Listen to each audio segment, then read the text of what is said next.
একটা সন্তান আমাদের পরিবারে, আমাদের নিজেদের হোক, আত্মীয় স্বজন হোক, একটা পরিবারের নতুন সন্তান জন্মগ্রহণ করলে আমরা যদি সবাই মিলে তার জন্য তাকে স্মরণ করে একটি গাছ রোপণ করি, তাহলে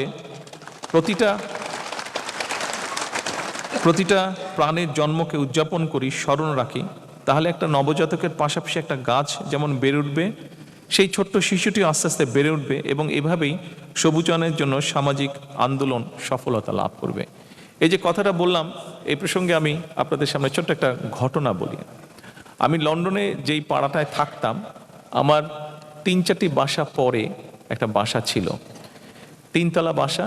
সেই বাসায় সামনে 2টি গোলাপ গাছ ছিল দরজাটার দুপাশে। গোলাপ গাছগুলো ওই যে ক্লাইম্বিং রোজ যেটাকে বলে, গোলাপ গাছগুলো বেড়ে বেড়ে অলমোস্ট 3তলা পর্যন্ত উঠে গিয়েছিল। তো একদিন বাসার যে মালিক, ওর সাথে আমার দেখা হলো। আমি বললাম যে তোমার এই গাছগুলো খুব সুন্দর, বিশেষ করে দূর থেকে খুবই সুন্দর লাগে দেখতে। ভদ্রলোকের 3টা সন্তান। তো ও বললো যখন যেই সন্তান হয়েছে ওদের বয়স, আমি যখন কথা বলি তখন প্রবাবলি ওদের বয়স রাফলি 18, 20 এরকম, 22 এরকম। তো বললো যে আমার যখন যেই সন্তান জন্ম হয়েছে আমি তখন তার নামে একটা করে গাছ লাগিয়েছি। 2টো সামনে আছে, একটা বাসার পিছনে আছে।